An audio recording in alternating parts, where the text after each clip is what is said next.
This is our temporary home, not where we belong. Just some place that we're passing through. This is our temporary home, not where we belong. In fact, we may be a whole month early. Wouldn't that be great? Wouldn't that be delightful? Well, yeah, I've been looking into this and hold my mic, dear. Sure.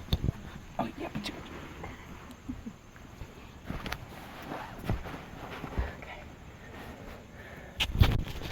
Kumbaya, my lord.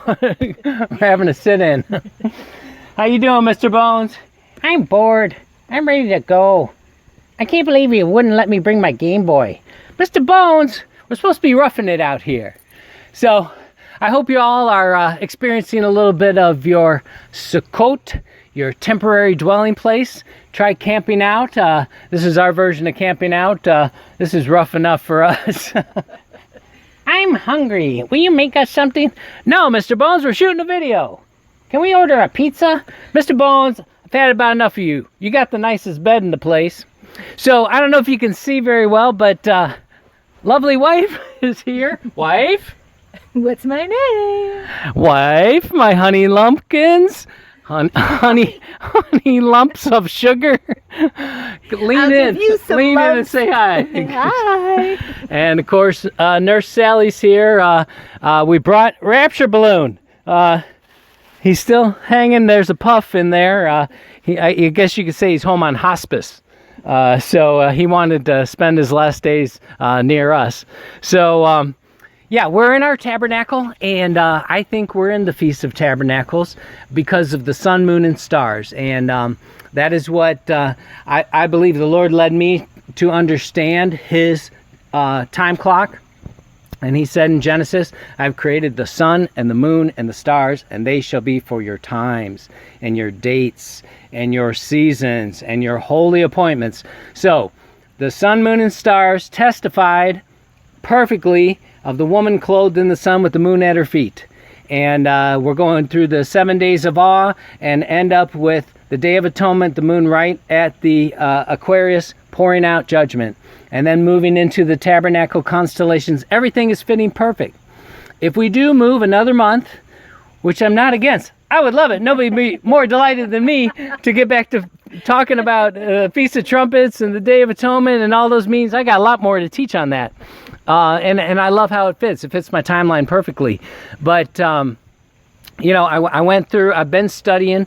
I didn't want to just jump the wagon and, you know, be on any date you can think of. You know, I am absolutely a date setter, but I'm not a date jumper. I'm not a date hopper, if you will. And so I will look at everything that is presented, and I will try to back it scripturally with his word.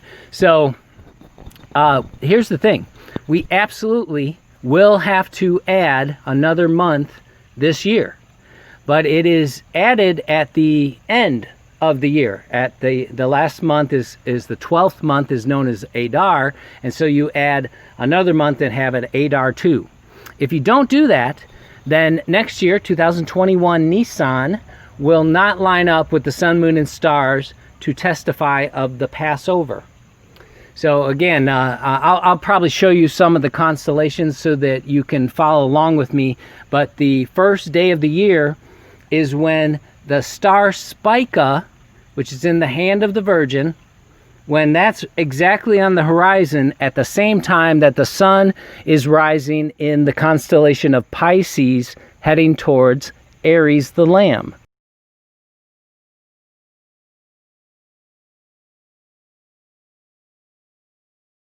And so at the full moon, it'll be in the perfect position for the testament of the Lamb going into the grave, and then the moon will rise first in the scales, first days in the grave, second in the Scorpio to represent when he went down to hell to get the keys of death from Satan, and then third, the moon rises in Ophiuchus, the champion, and he's got the snake by the throat.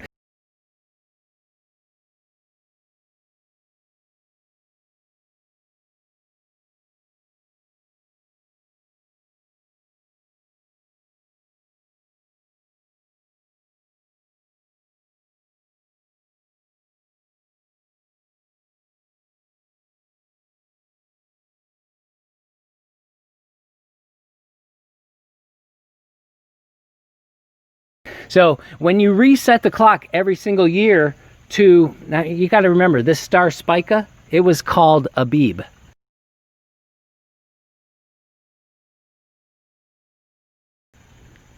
The original name of the star was Abib. This what we're all talking about, this barley being Abib. Well, it's a branch, a stalk of barley in her hand, and the star's name is Abib or Aviv. You know, the B and the V are from the same letter, Bet.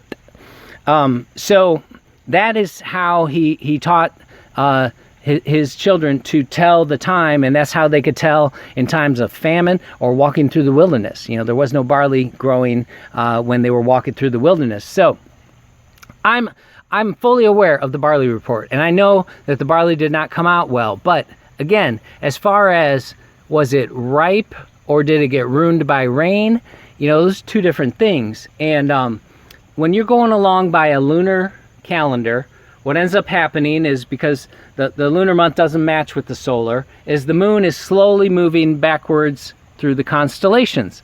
So what ends up happening if you don't add that extra month is the moon won't be in the right place to start spring. So if you're going by the calendar, you say, well, we plant the barley right now. And then you're waiting for the harvest, but the sun is not where it's supposed to be. So it's not as hot and dry as it's supposed to be when it's supposed to be as hot and dry. And that is when the sun is rising in Pisces and towards Aries. So that's how they knew to adjust it. And so if we go by the crop, think about this. After we get raptured and there's tribulation, the barley crops will be wiped out. And so next year or the following year, when there's a famine, you know, would you say that they would never call the first month because they couldn't find any barley? Because they'll never find it again. So we know the time will go on, and so I am more of a fan of the exact nature of God's atomic clock in the sky and the sun, moon, and stars. But I'm happy to look at this belated Abib and trying to add an extra month. But again, even if we do that, you're supposed to add another Adar, and then your Nisan still lines up with the sun in Pisces heading towards Aries. And so I'll show you a few pictures of that. But if somebody can show me a special circumstance where we add in an extra month Elul and then have 2 Tishris, I'll be happy to look into that. I'll be so happy. Like I said, I would love it if Feast of Trumpets had not happened yet. I just, that's my baby. I love how that fits. And you know, there is something where we could say this is possible, that we don't understand it. But Virgo is one of the only constellations where you can have 2 full months of the sun and a new moon in her one constellation, because of the length of what space she occupies in space. And that's kind of the same for Pisces. You know, it occupies a lot of space. And then Aries is so small, it's like for 3 days, right? 3 days. Who would have thought? So I'm not against it. I'm a for it. You know, I'm not against it. I'm a for it. But I want to stick with the scripture, and what I have to teach you about Shemini Atzerets is delicious and wonderful. So let's go to the assembly, where the assembly board is, and we're gonna carry on as if this is your time of Sukkot, your temporary dwelling, and think about it like this. We know that Jesus fulfilled Passover on Passover.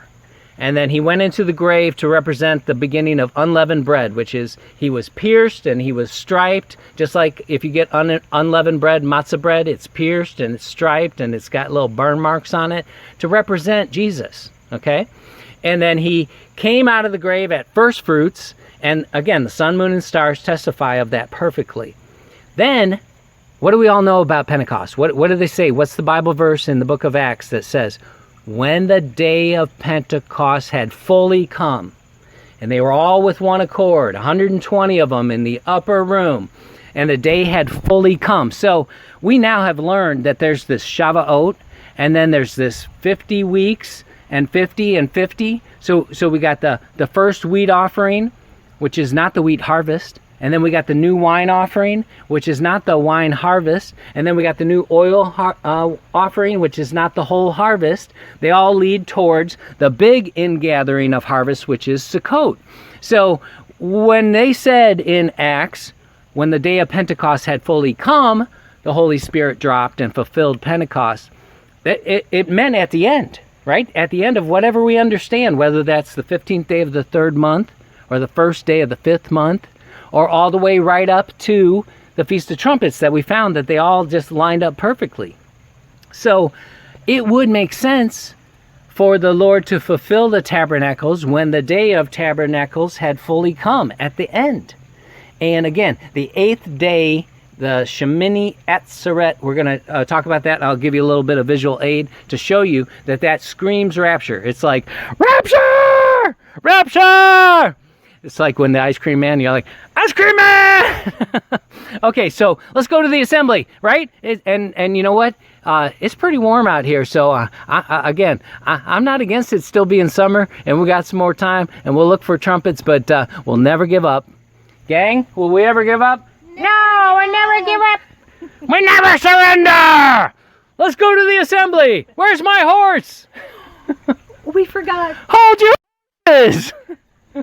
All right, hold that. Let me go get lightning. Ow, my head. And here we are. So this is where I believe we are. The month of Tishri, according to the sun, moon, and stars, which perfectly line up. The woman was clothed with the sun, the moon under her feet. As we continue out the rest of this year, the sun, moon, and stars will continue to testify as they should, including at the time of Hanukkah, like we showed you, that the sun would be in the champion and the moon in the womb of Virgo on the 24th day of the 9th month. And then we absolutely do need to add a month, another Adar, before next year, 2021, it won't line up properly. If we stayed on this schedule and did not add an extra month, then the sun would not rise in Pisces right next to Hamal, the lamb, and the moon would not testify properly during the Feast of Passover. So we absolutely do need to add a month. I just don't know how we can squeeze it into Tishri, because there's not 2 Tishris, there's 2 Adars. I would love to be wrong. I would love for Feast of Trumpets to still be there, but we're going to proceed with what we think we're seeing because, just give me a minute and I'll show you more about Shemini Atzeret. It basically says the rapture time is what Shemini Atzeret means. So we hit Tishri and we did the days of awe where we moved trumpets to atonement if this is a Jubilee year, which we think we were. So that was really neat. And then we did the 5 days and we hit the full moon, which was just a couple of days ago, and the 15th. And then today is, man, I've been so busy, I don't know what day it is. Okay, today is Tuesday. So since this is Tuesday, then we're like right here between the 17, 18, 19, depending on the time, whenever this posts or whatever, we're probably heading towards 18, 19. So then we're going to remember that on the 7th day of Sukkot, the tabernacle bringing together of the end of the harvest, that is Hoshana Rabbah. And one of the meanings was it was a mini Yom Kippur, like a last cry for the Jewish nation. Isn't that interesting, right? And then Shemini Atzeret. And this is Shemini means 8th. And Atzerets means tarrying, but also the assembly. So like the 8th assembly. So I'm going to just show you a page where I have some of this marked out. Okay. Shemini Atzerets, the 8th tarrying, or the 8th assembly. And these are the letters. That's the ancient Hebrew and the modern Hebrew and the gematria. So that's the number of God, the number he identifies himself, the shin, which has a teeth and a cutting. And the next letter is the waters. So it's like dividing the waters. And like we learned about with the new wine festival about the mighty work of the hand, bringing about new life. So this word Shemini, which means eighth, and we know eighth is new beginning, means God will bring about a mighty work of dividing the waters and a mighty work of bringing new life. How do you like that for a rapture scenario? What's he going to do? He's going to divide the waters. Over here, Atzeret, the word that means tarrying, is the ayin and the tsadi, which is like a fish hook. The ayin is like an eye. Tsadi is like a fish hook. The resh is like the head, but it's also like the prince. So it's like thinking and knowing, but it's also describing the prince, like Jesus. And then, of course, the cross. So with the Atzeret, we see to see, the catching, the prince to know, the cross, the covenant. Those who know and experience the prince of the cross will be caught up and gathered to him.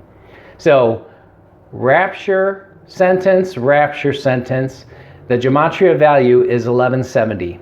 And any of you that have followed much of the teaching have probably heard about the 117 code. Just think about Psalm 117 divides the Bible. It's the middle chapter of the Bible. But the codes in the story of Noah, in the first sentence of the Bible, there's so many things that point to this to be the dividing of the waters, which is truly what rapture is. So I've got many more notes on Shemini Atzerets. I've been watching this day as a big rapture day for years. Think about it like this. You all know that Jesus Christ fulfilled the Passover perfectly at the Passover time, and then the unleavened bread perfectly at the unleavened bread festival, and then the rising up at the perfect time for first fruits. Then we all know this, that when the day of Pentecost had fully come. So we're all learning more and more about Pentecost and Shavuot and the Feast of Weeks and the 50-50-50 with the wheat offering and the new wine and the new oil. We're learning more about that. But the verse that we know is when the day of Pentecost had fully come, whenever that was, first day of the fifth month, last day of the fifth month, 15th day of the third month, blah, blah, blah, right? We obviously need more study on that, but it was when it had fully come that the Holy Spirit descended. So is it possible when the feast of the seventh month had fully come that we were caught up? And again, Shemini Atzeret, I'm going to share this video by Rock Island Books. I'm going to speed it up. I apologize to Rock Island Books if you're offended by me speeding that up. It's just so I can fit it in. It's a wonderful teaching. If you want to watch it slower, just put it on 0.75 speed, and that should match how much I'm going to speed it up. But wonderful teaching. Going to repeat a lot of what I just showed also, minus the gematria. But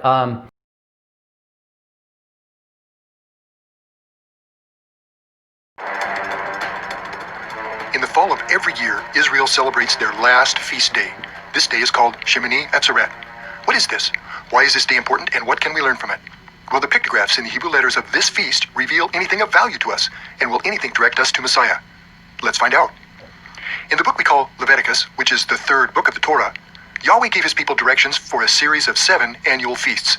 They were designed to be celebrated as a perpetual reminder of their deliverance from Egypt and his care for them. This 7th feast is described by Yahweh and recorded for us in Leviticus chapter 23, verses 34 through 36 by his servant Moses in the following fashion.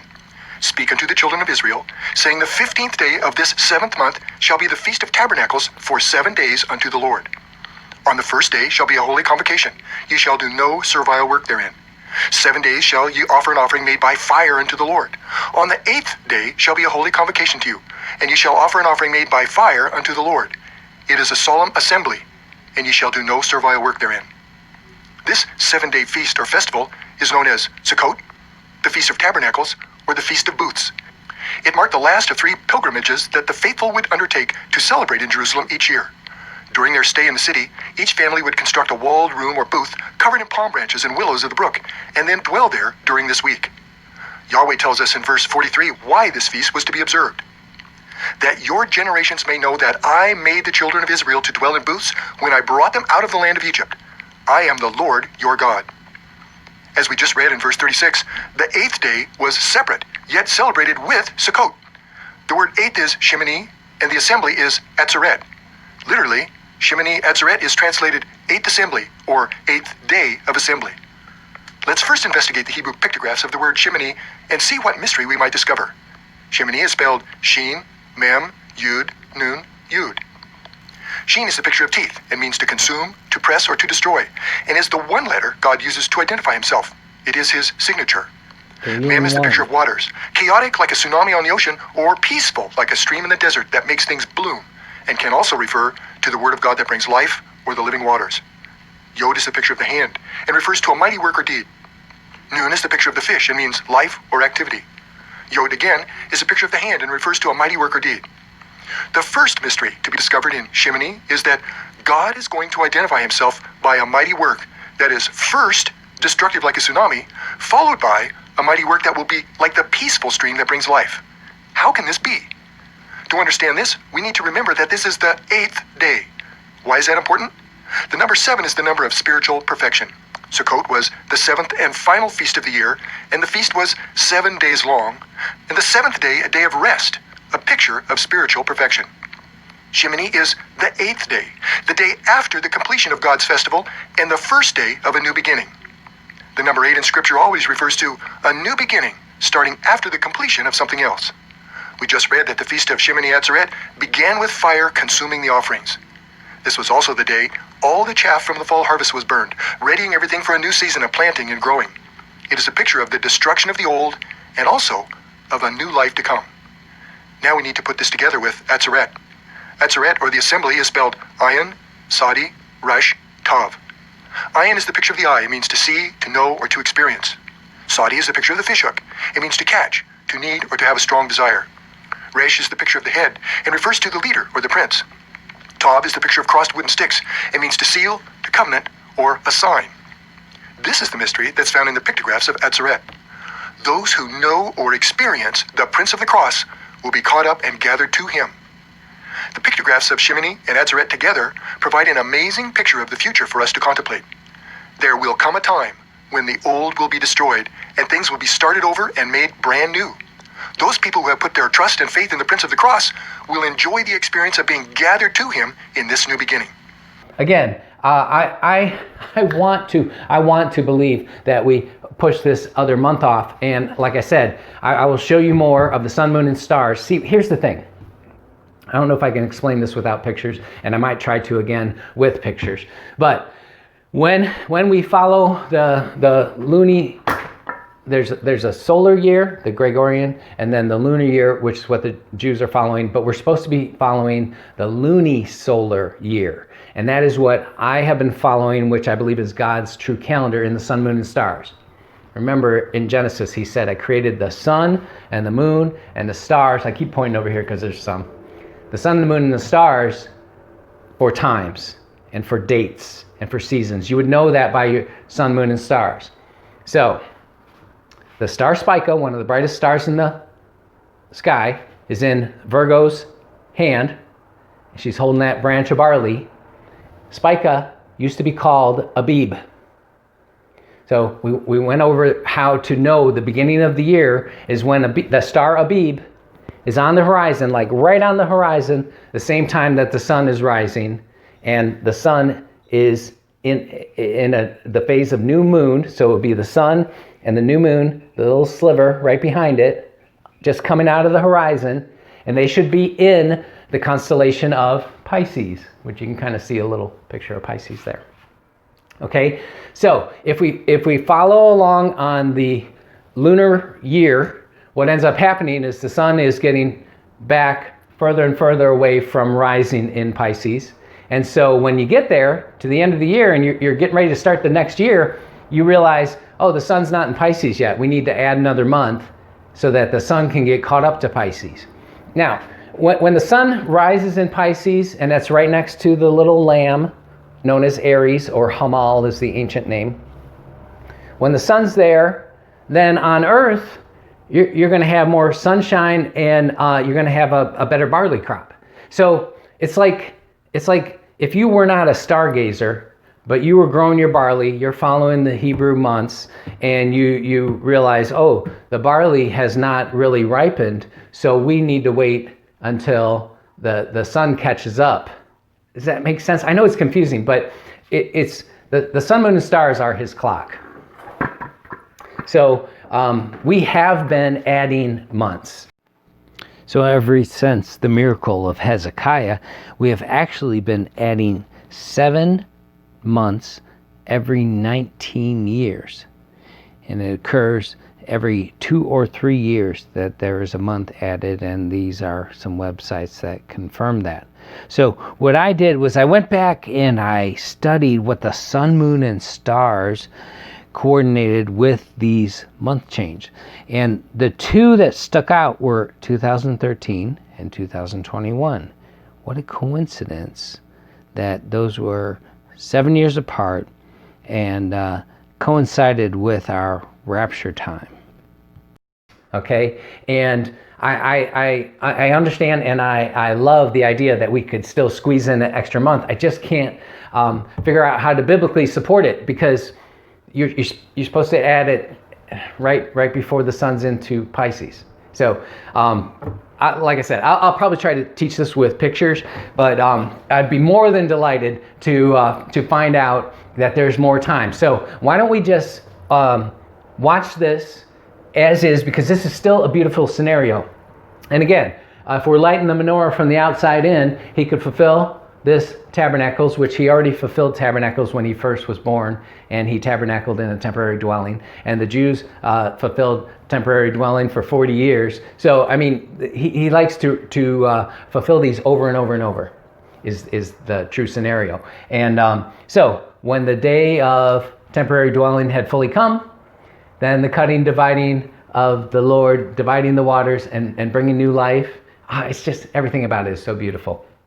So that would bring us to approximately October 9th and 10th, okay, which is the end of this week. That's still a fantastic scenario. If that passes, then we can open our mind to think, well, maybe somehow God bent the rules or hid this one rule that at this one time you do add another month in at the Tishri and move Tishri. Have 2 months of Elul. I don't know. It's possible. I mentioned a couple of times. We're desperate to get out of here, right? And desperate time calls for desperate measures. And if somebody wants to bring a new scriptural based idea to me, I am all ears. But this is still an excellent scenario, and I have no problem keeping my eyes peeled for this. I'm camping out in my tabernacle, and I love it. But I'm looking, and I just I couldn't find enough evidence to really come at you with a great teaching and support this idea. In fact, when I went and studied it all out, I accidentally unproved it. Okay, if I could. So I was a little down about that. I was really hoping. I mean, nothing would be better than to go on trumpets and then the 7 days of awe turn into 7 years of tribulation, and the day we come back on Day of Atonement. That fits perfect. That's what I want. That's what I hope. So if the 10th of October passes, 10th into the 11th, and we can say, okay, according to the sun, moon, and stars, Shemini Atzeret has passed, then all we have to do, keep our eyes open for another 6 days. That would be the time, the next new moon would be the time of the possible moved month of Tishri. And so, hey, I'm definitely going to have my eyes open if we pass that, but I don't want to be asleep on this possible 10th. So let's keep our eyes on that, and if this passes, then we'll come on and we'll put our focus on this possible extra month. In the meantime, I'm going to spend the next several days trying to flesh out anything that could show how we could add this in. If we had added it before Nisan 1, at the beginning of this year, the Hebrew year 5780, and said, the barley's not Abib, we need to add another Adar. If we had done that, then the sun, moon, and stars would not have testified properly of the Passover of Nisan 5780. So that's what my My understanding is that that's his calendar. So that's what I'm going with. But I'll be more than happy to be wrong about that. And like I said, you know, my thoughts on the Noah's Ark story was that he actually loaded on the Feast of Trumpets. They sat there for 7 days during the 7 days of awe. And then the Lord poured out judgment on the Day of Atonement. That second month, 17th day, that was the second month and 17th day of Noah's life. That's my understanding. That's my belief. That's what I believe the Lord led me to as I was inquiring and saying, Lord, there's not enough days for you to have 40 days of rain and then 150 of the waters prevailing. That's 190 days. And you said it's the second month to the seventh month. That's only 150 days. So that would mean the whole 40 days that it was raining and the waters were bursting up, he counts that as the waters prevailing from day one. That's possible, but it just, I was led. I said, how? And I felt like he was saying, read it again. I said, I read it a million times. He said, read it again, slowly. And I'm reading Noah's Ark story.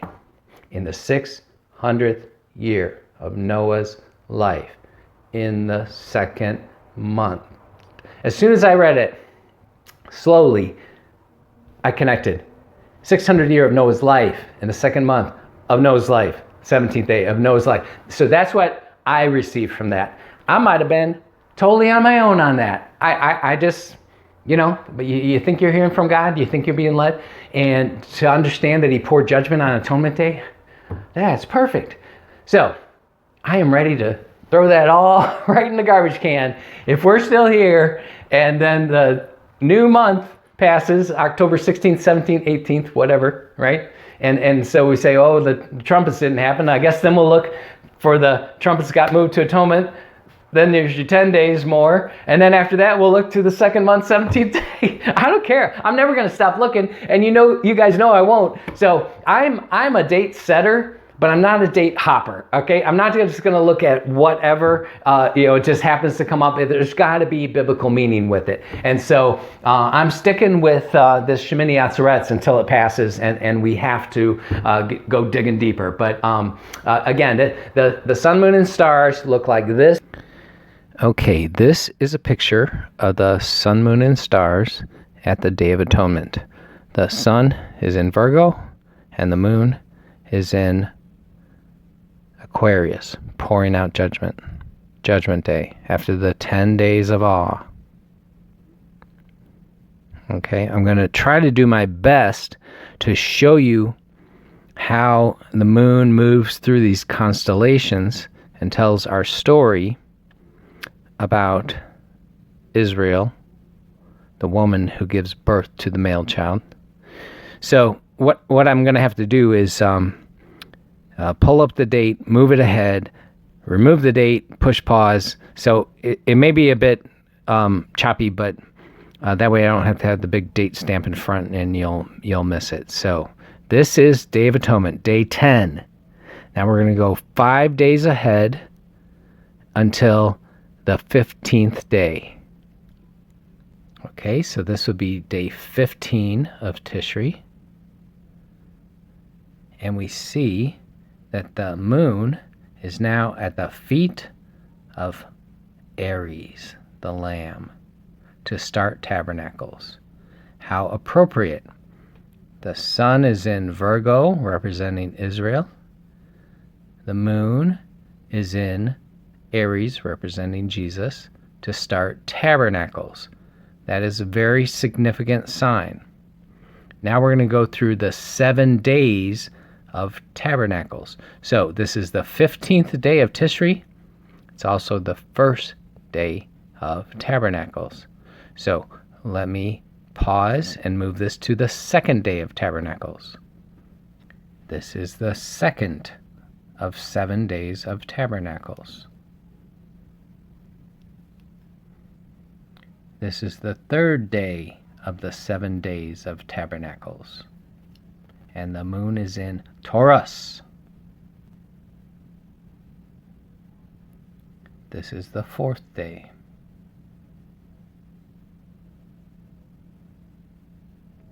This is the 5th day of the 7 days of tabernacles between Taurus and Gemini. This is the 6th day of the 7 days of tabernacles, equivalent to October 9th. and now the moon is in Gemini. This is the 7th day of Tabernacles, October 10th, 7 a.m. And you see that the moon is just moving out of Gemini.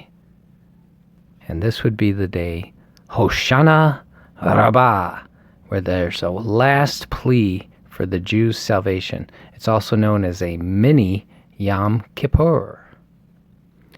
Let's go to the 8th day and see what we see. Okay, this is the 8th day, the Shemini Atzerets, that occurs on October 11th of 2020. And we see the moon in the Cancer constellation, which, if you've been with us, we've studied that this actually is the sheepfold. This is the constellation that represents the safe haven, the safe heaven. This is the ingathering place. So, on the 8th day of Tabernacles, the sun, the moon, and the stars testify of a rapture into the heaven, safe haven of the chosen people that saw the prince on the cross. And they were separated from the people who rejected the prince on the cross, who were not covered with his blood. So, Shemini Atzeret says, rapture. When the day of Sukkot had fully come, one of the 3 great feasts that the Lord commands everybody to come before his presence, fulfills Scripture in multiple ways. Next month, this story will not play out. We'll have to do a lot of scrambling to try to understand it, but this gets me excited. The woman travailed in pain, and she brought forth a male child who was to rule all nations with an iron rod. And he was caught up to heaven, to the sheepfold, where he was safe, while the Lord went to smite the nations. I hope this was enlightening. So that's what we'll go with until we need to change. But I just wanted to give you guys an update. I'm busy in the Word and in prayer, waiting to hear from Him. Okay, all ears. So I love you all, and I hope this was helpful. And get excited, and try out a temporary tent. Just go out and dwell in your backyard and see what it was like. I mean, for me, that's pretty rough. I'm spoiled. I like air conditioning and comfy beds. I'm not a big fan of camping, so it's quite an experience. All right, see you all soon. We're just walking through the mall, and lo and behold, look who we run into.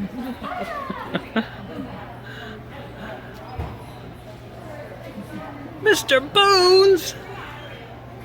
Mr. Bones, what are you doing? Oh, Dr. Berry, I can't really talk now. I'm working. I see that. Why did you get a job? Well, you're not really paying me, and I have needs. Mr. Bones, we're gonna have to talk about this, brother. All right, cheese it. The boss is coming. Thank you. Come again.